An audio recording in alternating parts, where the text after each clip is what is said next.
Bonjour à tous, aujourd'hui je vous propose l'étude du signe d'une expression f de x qui est égale à exponentielle x moins exponentielle 2x sur r. Alors, tout d'abord, comme d'habitude, avant de se lancer dans des manipulations, on va regarder un petit peu, est-ce qu'on peut déjà trouver le signe de façon évidente. Alors, ce qu'on peut dire par exemple, c'est que s'il y avait un plus ici, vous pourriez tout de suite dire que f de x est strictement positif. Parce que exponentielle x et exponentielle 2x sont toujours strictement positifs. Je vous rappelle que quel que soit grand x, exponentielle de grand X, c'est strictement positif. Donc s'il y avait un plus, on aurait déjà terminé. Mais hélas, c'est un moins. Le souci, c'est que ça change tout, parce que vous avez une soustraction entre deux nombres positifs, et donc difficile de savoir quel est celui qui va l'emporter. Donc on va devoir faire une petite manipulation. Alors la manipulation que je vous propose, eh bien, c'est de transformer exponentielle 2x en exponentielle x au carré. Ça, c'est une formule très importante. Exponentielle, ici, quand on a des puissances, elles peuvent rentrer sous forme d'un multiple. Et donc ici, l'avantage, c'est cette exponentielle x, on l'a dans le premier terme, on l'a aussi dans le deuxième. Donc on a un facteur commun qui est exponentielle x, et on va donc factoriser. Ça donnera exponentielle x facteur de 1 moins exponentielle x. Alors maintenant, on doit déterminer le signe d'un produit. Alors, pour le signe d'un produit, il faut trouver le signe de chaque facteur. Alors le premier facteur, exponentielle x, c'est déjà fait, on vient de le dire.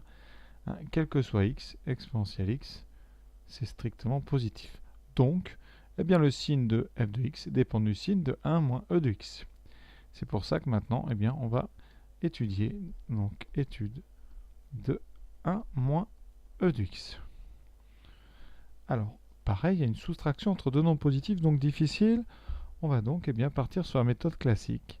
On va ici résoudre. Donc on écrit, on résout 1 moins e de x strictement positif. Pour savoir où est-ce que cette expression sera positive.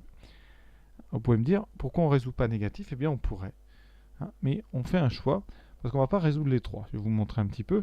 Donc si on résout celle-là, ça va donner moins e de x plus grand que moins 1. Donc en multipliant par moins 1, e de x est donc plus petit que 1. Ce qui fait qu'on a déjà rencontré ça. Ça fait exponentielle de x plus petit qu'exponentielle 0. Et donc tout ça, c'est des équivalences.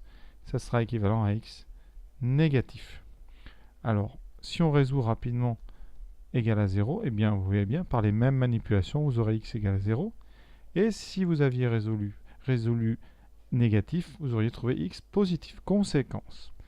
Quand on va remplir le tableau, vous avez donc votre première ligne x, moins l'infini plus l'infini. Vous aurez le premier facteur de votre produit, le deuxième facteur, 1 moins e de x, et le produit. Alors, on va commencer par le deuxième parce que là, il se passe quelque chose en 0. Donc 0, c'est une valeur importante. On va donc faire deux colonnes. 1 moins 2x, c'est positif strictement quand x est négatif. Donc vous avez ici le droit de mettre un plus avant le 0. Comme en 0 ici, on a trouvé x égale 0, vous avez un 0 mieux. Et donc, forcément, de l'autre côté, vous avez un moins. Et vous voyez bien que, en général, on autorise, on ne résout que la partie strictement positive. On remplit le égal 0 en considérant que, forcément, si on avait mis le symbole égal 0 ici, à la place du strict, on serait tombé sur la même chose en bas. Donc voilà pourquoi on s'autorise à mettre le 0 et par complément, on met le moins de l'autre côté.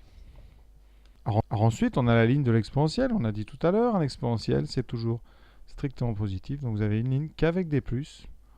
Et après, vous n'avez qu'à faire le produit plus fois plus, plus. Ici, 0, plus fois moins, moins. On en déduit, si vous voulez faire par phrase. Certains aiment bien conclure. Donc la conclusion qu'on pourrait faire, c'est pour tout x négatif, f de x est strictement positif. Pour tout x strictement positif, f de x est strictement négatif et f de 0 est égal à 0.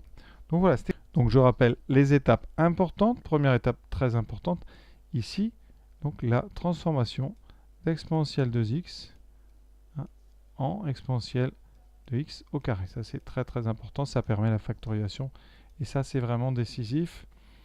Pour le reste, vous avez bien compris. Après, on réutilise une fois de plus hein, le signe d'exponentielle x hein, avec la propriété exponentielle x strictement positif.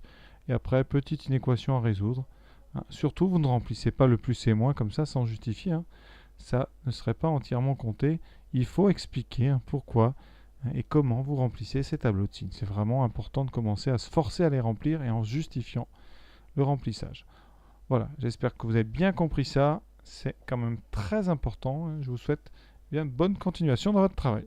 Et pour tous ceux qui veulent encore s'entraîner, je vous propose dans la vidéo suivante le signe de exponentielle x moins exponentielle moins x. À bientôt.